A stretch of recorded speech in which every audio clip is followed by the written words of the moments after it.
आपके अपने YouTube channel work study class में दोस्तों आपका स्वागत है।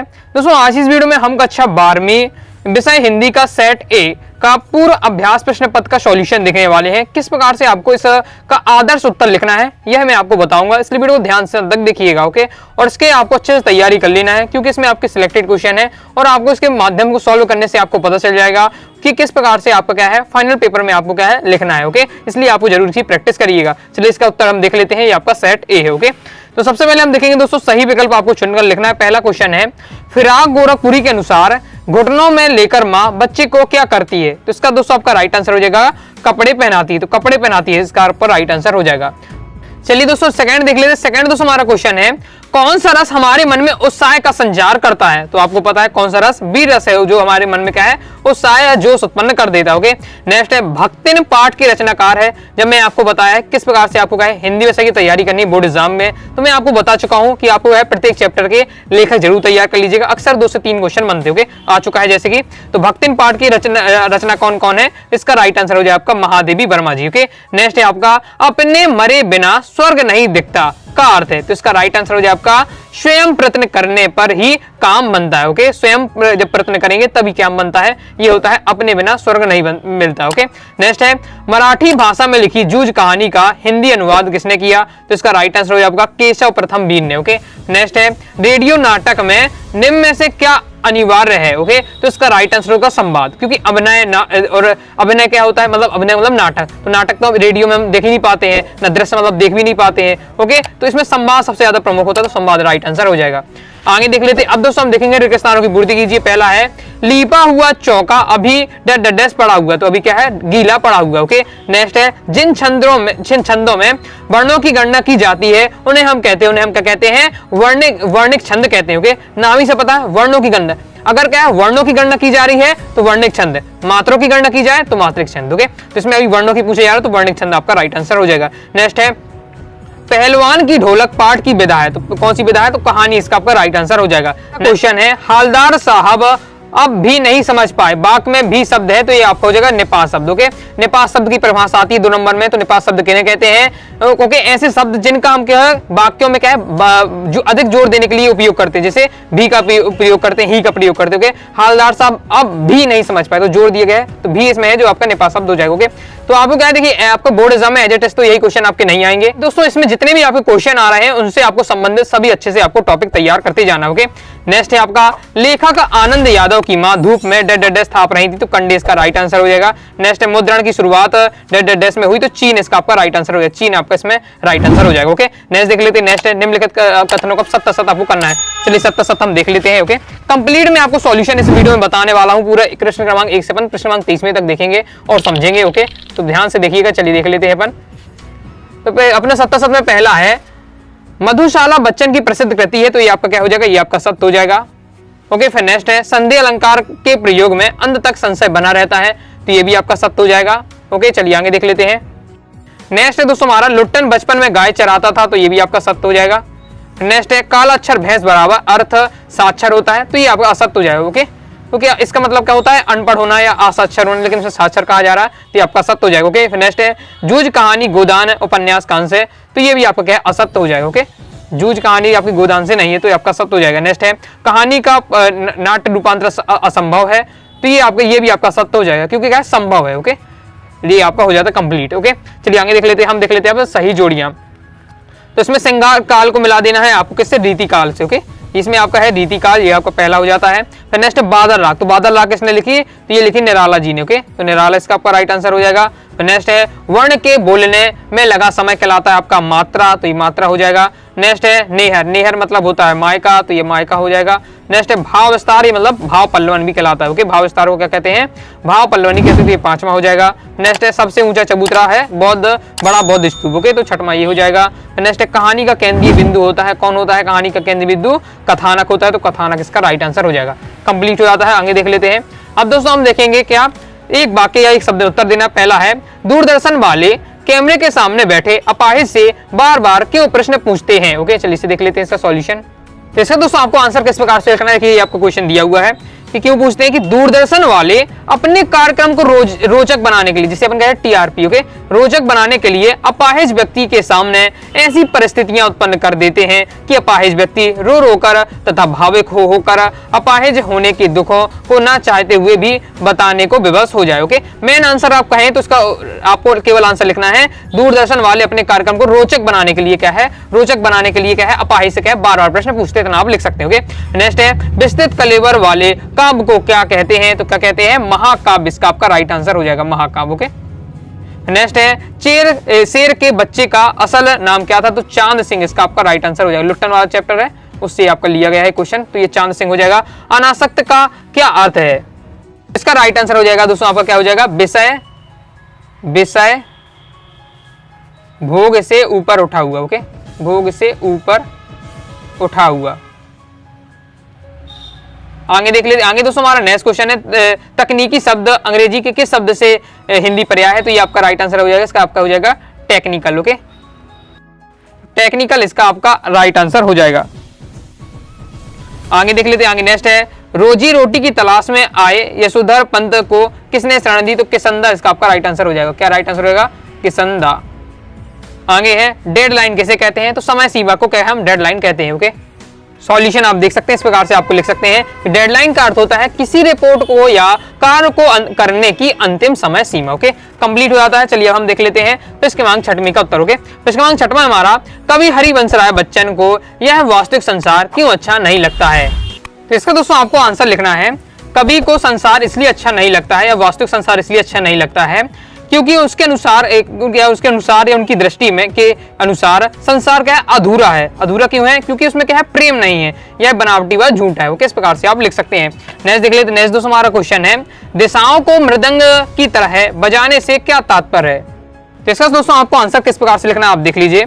ओके, दिशाओं को ढोलक या मृदंग की तरह बजाने से तात्पर्य बच्चों का दौड़ दौड़ कर शोर मचाने से है। बच्चे जब पतंग उड़ाते हैं तो वे बेफिक्र होकर छतों में दौड़ दौड़ लगाकर शोर मचाते हैं। ओके, नेक्स्ट दोस्तों हमारा देख लेते हैं, नेक्स्ट 7वां क्वेश्चन है नई कविता के दो कवि एवं उनकी एक एक रचना का नाम लिखिए, अथवा पूछा जा रहा है प्रकृतिवाद के दो कवियों एवं उनकी एक एक रचना का नाम लिखिए। चलिए देख लेते हैं, इसका सॉल्यूशन आपका ये दिया हुआ है। प्रकृतिवादी के दो कवि कौन कौन से हैं, तो पहले आप रामधारी दिनकर लिख सकते हैं, हुंकार, भवानी प्रसाद मिश्र, गीत फरोज, शिव मंगल सिंह सुमन, प्रलय सज्जन, ये सब कौन है, ये 3 कवि है जो आपके प्रकृतिवादी के हैं। ओके, नई कविता के आप देखना चाहते हैं तो नई कविता के आप देख लीजिए, ये आपके दिए नई कविता के कवियों के, नई कविता के कवि और रचनाएं नरेश मेहता, सराय की एक रात, मुक्तिबोध, चांद का मुंह टेढ़ा, धनवी भारती, अंधा युग, दुष्यंत कुमार, एक कंठ, विस्प्यासी। ओके, ये आपके हो जाते हैं आपके नई कविता के लेखक और उनकी रचना। ओके, तो इस प्रकार से मैंने आपको दोनों के बता दिया आंसर। नेक्स्ट है ओज गुण का एक उदाहरण लिखिए, कोई भी आप लिख सकते हैं। ओके, फिर आपका बिंब कितने प्रकार के होते हैं, चलिए मैं आपको आंसर बता देता हूं। वह खून कहो किस मतलब का जिसमें उबाल का नाम नहीं, वह खून कहो किस मतलब का जो आ सके देश के काम नहीं, ये भी आपका वीर रस है। तो कोई भी आप क्या है जिसमें उत्तेजना आ जाए, वीर रस वाला हो। ओके, तो वही आपके जो वीर रस का उदाहरण है वही आपका क्या है, ओज गुण वाला बन जाता है। ओके, चलिए मैं आपको आंसर दिखाता हूँ। ओके, तो आप आंसर देख सकते हैं, ये आपका दिया हुआ है, ओज गुण का एक उदाहरण यहाँ आपका ये दिया हुआ है। ओके, अमर राष्ट्र, उद्दंड राष्ट्र, उन्मूल राष्ट्र, यह मेरी बोली, यह सुधार समझौते वाली, मुझको भांति नहीं ठिठोली। कोई भी आप लिख सकते हैं जिसमें आपको है उत्तेजना आ जाए, समझ लीजिए। ओके, फिर नेक्स्ट है आपका बिंब कितने प्रकार के होते हैं, तो बिंब के ये आपका दिया है, भाषण में बिंब के 4 प्रकार होते हैं, दृश्य बिंब, शब्द बिंब, विचार बिंब और भाव बिंब। ओके, तो ये आपका कंप्लीट हो जाता है प्रश्न क्रमांक 8वां। ओके, अथवा शायद मैं आपको बताने की कोशिश कर रहा हूं। चलिए आगे देख लेते हैं, नेक्स्ट क्वेश्चन है विरोधाभास अलंकार की परिभाषा उदाहरण सहित लिखिए। चलिए इसे देख लेते हैं, तो इसका आंसर आपका ये दिया हुआ है, विरोधाभास अलंकार को बताना है कि काव्य में जहां पर किसी पदार्थ, गुण या क्रिया में वास्तविक विरोध ना होते हुए भी विरोध का आभास, वहां विरोधाभास अलंकार होता है। ओके, मैं निज रोदन में राग लिए फिरता हूँ, शीतल वाणी में आग लिए फिरता हूँ, सबसे बेस्ट उदाहरण है। ओके, तो यही मैं आपको अक्सर बताता हूँ विरोधाभास अलंकार में, तैयार कर लीजिएगा, ये हो जाता है विरोधाभास अलंकार। नेक्स्ट है दोस्तों हमारा क्या है, सोटा छंद की कितनी मात्राएं होती है, उदाहरण सहित दीजिए। मतलब आपका है सोटा छंद के बारे में बताना है, उसकी परिभाषा बतानी है। तो ये आपका दिया है, सोटा छंद क्या है, दोहे के उल्टा सोटा छंद कहलाता है।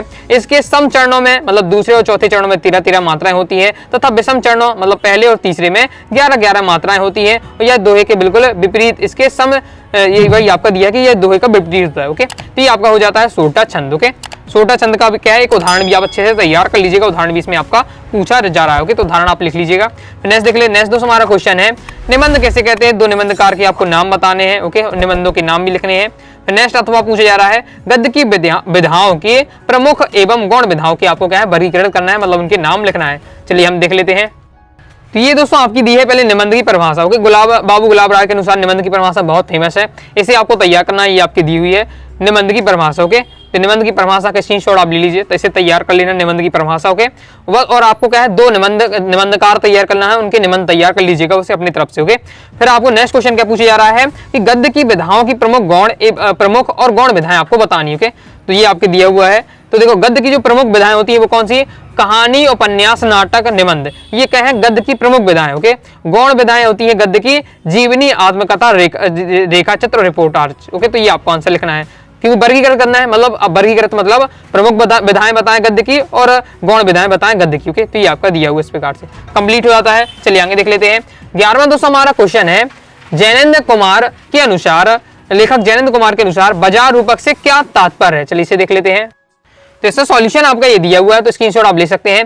बाजार रूपक से तात्पर्य बाजार की चकाचौंध में खो जाना, केवल बाजार पर ही निर्भर रहना। वे व्यक्ति ऐसे बाजार को सार्थक प्रदान करते हैं जो वह सामान खरीद लेते हैं जिन्हें उन्हें जरूरत नहीं है। इस प्रकार से दिया है बाजार रूपक के बारे में। स्क्रीनशॉट आप ले लीजिए और अच्छे से आपको तैयार कर लेना है। अथवा में आपसे पूछा जा रहा है, शिशिर को कालजयी अवधि क्यों कहा गया है? चलिए इसे देख लेते हैं। ओके, तो इसका सॉल्यूशन आपका ये दिया हुआ है। इसका सॉल्यूशन आपका ये दिया हुआ है, शिशिर को क्या है कालजयी अवधि को क्यों कहा जाता है? स्क्रीनशॉट आप ले लीजिए। ओके, अवधि का मतलब होता है सन्यासी। ओके, तो ये आपका दिया हुआ स्क्रीनशॉट आप ले लीजिए कि शिशिर का जो फूल है उसे कालजयी अवधि क्यों कहा जाता है। इसका दिया है, इसका सॉल्यूशन इसके आगे आपका ये दिया हुआ है। स्क्रीनशॉट आप ले लीजिए। ओके, वीडियो को फुल क्वालिटी में देखिएगा तो आपको क्या समझने में कोई दिक्कत नहीं होगी। चलिए आगे देख लेते हैं।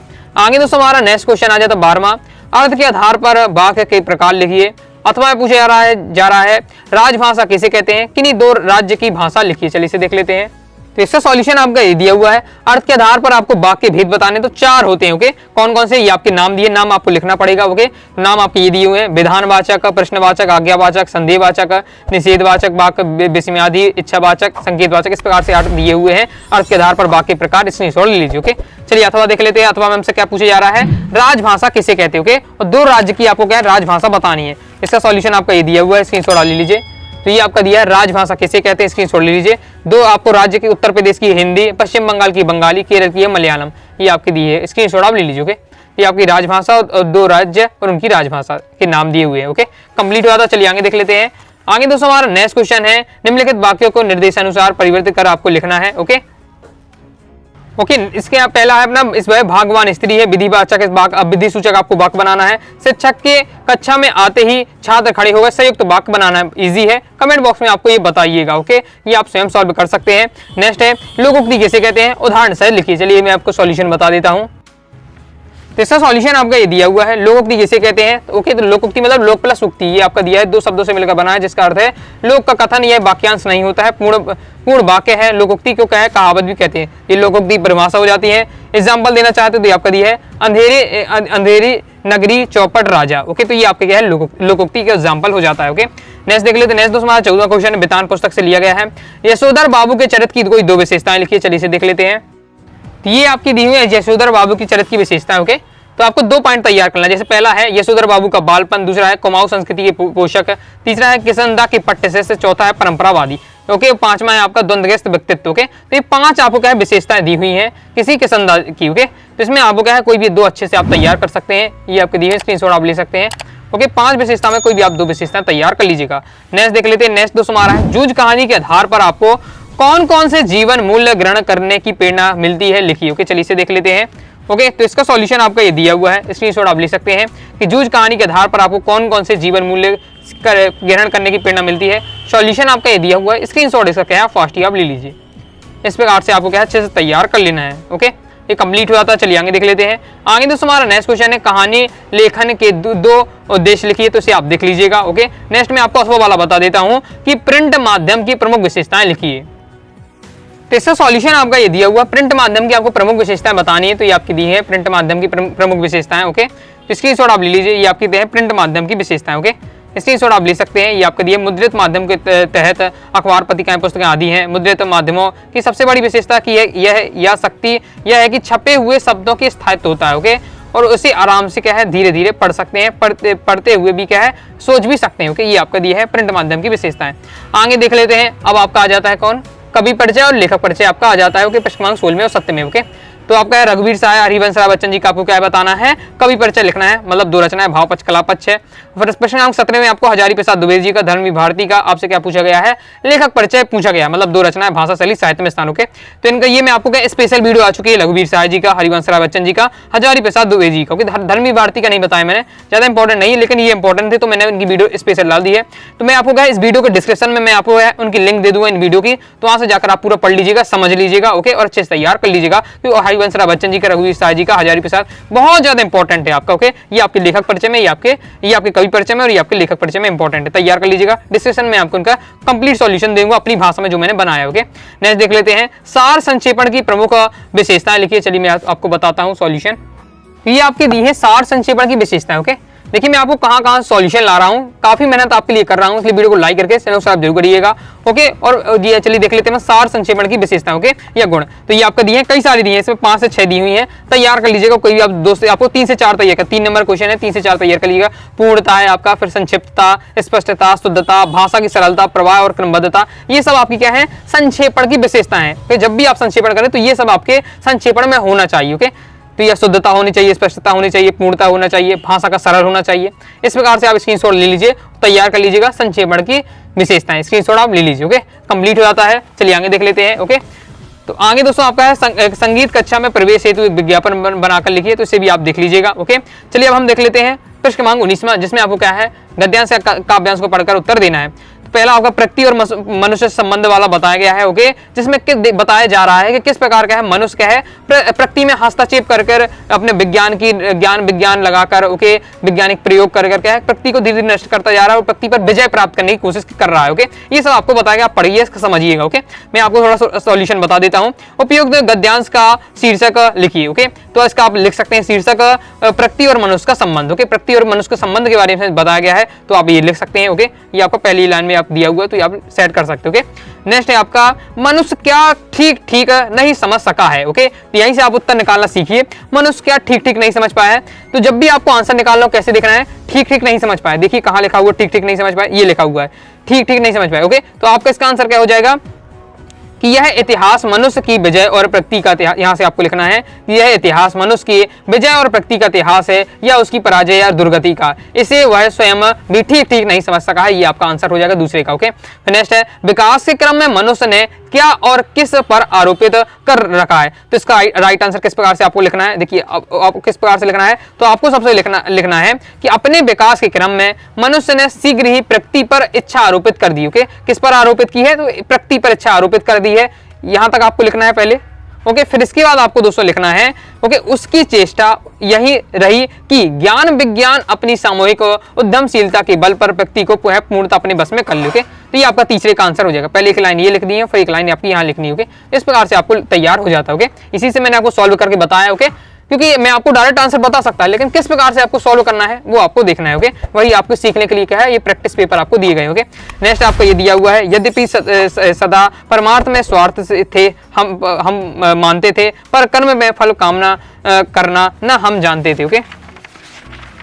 देख लेते हैं, विख्यात जीवन व्रत हमारा लोकहित एकांत था, आत्म अमर है देह नश्वर है, यह अटल सिद्धांत था, ओके। मतलब क्या है, आत्मा अमर रहती है लेकिन क्या है अपना जो शरीर है वो नश्वर है, ओके। ये आपको बताया गया। और तो आपको उपयुक्त गद्यांश का शीर्षक तो आप लिख सकते हैं यथार्थ सत्य। इसमें क्या है, यथार्थ सत्य बताया गया है कि जैसे इसमें यथार्थ सत्य क्या है कि आत्मा अमर है और देह नष्ट, ओके। दूसरा है अतीत में हमारा अटल सिद्धांत क्या था, तो अटल सिद्धांत क्या है हमारा कि आत्मा है क्या है वो अमर है और जो देह है नश्वर है, ये आपका क्या है अटल सत्य था, अटल सिद्धांत था, ये आप लिख सक दीजिएगा, ओके। नेक्स्ट तीसरा है नश्वर शब्द का विलोम, तो नश्वर मतलब का हो जाएगा अमर विलोम, ओके। तो अब देख लेते हैं प्रश्न क्रमांक 20 में का सॉल्यूशन। तो आप संदर्भ प्रसंग आपको व्याख्या लिखनी है। पहला दूध कहो अब दूध कहो, तुलसीदास जी वाला से लिया गया है। चलिए हम इसका मैं आपको बताता हूँ किस प्रकार संदर्भ प्रसंग लिखना है, और ये आपके दिए हैं, अच्छे से तैयार कर लीजिए क्योंकि इसमें आपके हैं सिलेक्टेड पूछे गए हैं। इसका सॉल्यूशन आपका ये दिया हुआ है, स्क्रीनशॉट आप ले सकते हैं। दूध कहो अब दूध कहो, राजपूत कहो जोलार कहो, ये आपका दिया हुआ है। देखिए पद्यांश संदर्भ ये आपका दिया हुआ है कि क्या है, कविता बलि से लिया गया है, जिसके रचयिता कौन है, तुलसीदास। प्रसंग आपको ये दिया है, व्याख्या दी है। पर काव्य सौंदर्य भी लिखना है तो वो भी आपका दिया है, मतलब बहुत बेहतरीन तरीके से दिया हुआ है। जिस प्रकार से आपको पेपर में लिखना है सेम इसी प्रकार से आपको लिखना है, ओके। जितनी इसमें लाइनें दी उसी इतनी ही आपको लिखनी है, ज्यादा नहीं लिखनी है, पर को परफेक्ट आपका दिया है बोर्ड एग्जाम के हिसाब से, इसी प्रकार से आपको तैयार करना है, ओके। संदर्भ प्रसंग व्याख्या काव्य सौंदर्य इसी प्रकार से आपको लिखना है, स्क्रीनशॉट लीजिए। बहुत ही बेहतरीन तरीके से मैं आपको आपको सॉल्यूशन दिया है, इसलिए मैं आपको ये बता रहा हूँ। ओके, कंप्लीट हो जाता है, आगे देख लेते हैं। उसे पाने की कोशिश में भाषा उलट पलट गई। ओके, तो देख लेते हैं इसका सॉल्यूशन। तो इसका सॉल्यूशन आपका ये दिया हुआ, बात सीधी थी पर वाले चैप्टर से लिया गया है कि उसे पाने की कोशिश में भाषा उलट पलट गई, तोड़ मड़ोड़ा घुमाया फिराया, ये आपका दिया है। संदर्भ किस प्रकार से लिखना है, प्रसंग व्याख्या बहुत बेहतरीन तरीके से आपका दिया हुआ है, इसलिए आप लीजिए, आपकी व्याख्या दी हुई है। ओके, तो फास्ट इजी जोड़ लीजिए, कोई डाउट आता है कमेंट बॉक्स में आप जरूर पूछ लीजिएगा, आगे किस सब्जेक्ट का आपको चाहिए। ओके, और किसका कंप्लीट सॉल्यूशन की मैं पीडीएफ बनाकर आपको क्या है अपनी वेबसाइट अनुरागसाडीक्लासेस.com पर डाल दूंगा, वहां से आप विजिट कर लीजिएगा, एक बार जाकर जरूर चेक कर लीजिएगा। ओके, पूरे मैंने पेपर तो आपको अपलोड कर ही दी है। ओके, सॉल्यूशन भी अपलोड करते जा रहा हूँ, तो आपको क्या गूगल पर जाना है, सर्च करना है अनुरागसाडीक्लासेस.com, वेबसाइट आएगी, ओपन करिएगा, तो वहां से आप क्या है इनके सॉल्यूशन की पीडीएफ भी डाउनलोड कर लीजिए। ओके, ये आपका दिया है व्याख्या, फिर ये आपका दिया है काव्य सौंदर्य। ओके, इसलिए सोच लीजिए और ये अपना क्या है कंप्लीट हो जाता है। आगे देख लेते हैं, आगे 21वां क्वेश्चन है हमारा। इसमें भी आपको इसमें क्या है गद्यांश की आपको संदर्भ प्रसंग की व्याख्या करनी है। तो पहला है आपका, यहाँ मुझे ज्ञात होता है बाजार, मतलब ये बाजार वाले चैप्टर से लिया है, बाजार दर्शन वाले से। चलिए इसे देख लेते हैं। इसका सॉल्यूशन आपका ये दिया हुआ है, स्क्रीनशॉट आप ले लीजिए। ये आपका दिया है गद्यांश। ओके, संदर्भ आपका क्या लिखना है, तो संदर्भ आप देख लीजिए। सबसे पहले मैं आपको संदर्भ दिखाता हूँ।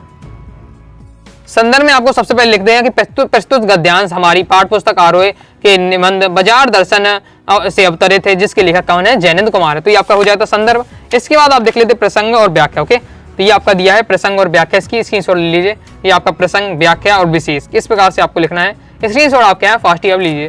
प्रसंग व्याख्या विशेष प्रकार से आपको लिखना है, बेहतरीन तरीके से दिया है, तैयार कर लीजिएगा। ओके, तो कंप्लीट हो जाता है। आगे देख लेते हैं, जाति प्रथा को यदि क्या है श्रम विभाजन मान लिया जाए, ये आपका दिया हुआ है। ओके, तो इसको थोड़ा आप क्या है अपनी तरफ से देख लीजिएगा, अम्बेडकर वाला जो चैप्टर है उससे आपका लिया गया। ओके, फिर नेक्स्ट आपका आ जाता है 22वां क्वेश्चन। ओके, 22वां अपना, आपके नगर के नगर पालिका अध्यक्ष को आपके बोर्ड से नियमित साफ सफाई न होने पर क्या है एक संबंध में क्या है शिकायती पत्र लिखना। चलिए मैं आपको सॉल्यूशन दिखाता हूँ। इसका सॉल्यूशन आपका ये दिया हुआ, इस प्रकार से आपको लिखना है। ओके, सेवा में ओके नगर पालिका अध्यक्ष आपको यहाँ आ जाएगा आपका। ओके, फिर आपको जिला डालना है, विषय आपको लिखना है मोहल्ले की ये सफाई के लिए। ओके, और इस प्रकार से आप लिख सकते हैं। तो ये आपका दिया हुआ है, स्क्रीनशॉट आप ले लीजिए। ओके, अथवा देख लेते हैं। अथवा में हमसे क्या पूछा जा रहा है, अपने मामा जी को गांव से वापस आने पर गांव की अपनी मधुर स्मृति के बारे में एक पत्र आपको लिखना है। ओके, चलिए देख लेते हैं। तो इसका आपका ये सॉल्यूशन आपका ये दिया हुआ है, देख लीजिए। इसमें नाना जी है, उसमें क्या क्वेश्चन है मामा जी पूछा गया। ओके, तो ये आपका पूजनीय है, हम नाना जी का मामा जी कर दीजिए, बाकी आपको वही रहने वाला है। इस प्रकार से आप पढ़ लीजिएगा और इसी प्रकार से आपको तैयार कर सकते हैं। ओके, इसकी सहायता से, और इसके आगे आपका सॉल्यूशन आपका ये दिया। ओके, तो इसकी आप ले लीजिए और ये आपका क्या है कंप्लीट हो जाता है। ओके, तो ये आपका कंप्लीट हो जाता है। आगे देख लेते हैं। अब आप हमारा लास्ट रह जाता क्वेश्चन है, जिसमें आपको क्या है एक निबंध लिखना है। ओके, 4 नंबर का है, तो उसमें आप क्या है थ्योरी में आप लिख सकते हैं। ओके, 1 से 1.5 पेज आपको कोई भी लिख देना है। चांद पर भारत का पहला कदम इंपॉर्टेंट है, तैयार कर लीजिएगा। ओके, साहित्य और समाज वाला बहुत ज्यादा इंपॉर्टेंट है। विज्ञान की ओर भारत की कदम, ये आपके 2-3 इंपॉर्टेंट है। तो ऐसे आप क्या अपने से लिख सकते हैं, ज्यादा नहीं लिखना है, 1 से 1.5 पेज इनके बारे में आप लिख सकते हैं। ओके, तो ये तो आपके अपने थॉट से ही आप इसमें तैयार कर सकते हैं। ओके, इसे बताने की आवश्यकता नहीं है, ना ही ये क्या एक रटने का विषय। ओके, तो ये आपका कंप्लीट हो जाता है। इस प्रकार से मैंने आपको क्या है क्लास 12 कक्षा 12वीं का हिंदी का सेट कंप्लीट करा दिया है। ओके, आगे किस सब्जेक्ट का आपको सॉल्यूशन चाहिए कमेंट बॉक्स में जरूर बताइएगा। ओके, सॉल्यूशन पीडीएफ डाउनलोड करना चाहते हैं तो वेबसाइट से डाउनलोड कर लीजिएगा, टेलीग्राम चैनल को ज्वाइन कर लीजिएगा, व्हाट्सएप चैनल को ज्वाइन कर लीजिएगा और इंस्टाग्राम भी फॉलो कर लीजिएगा। ओके, मिलते हैं नेक्स्ट वीडियो में, तब तक के लिए बाय बाय।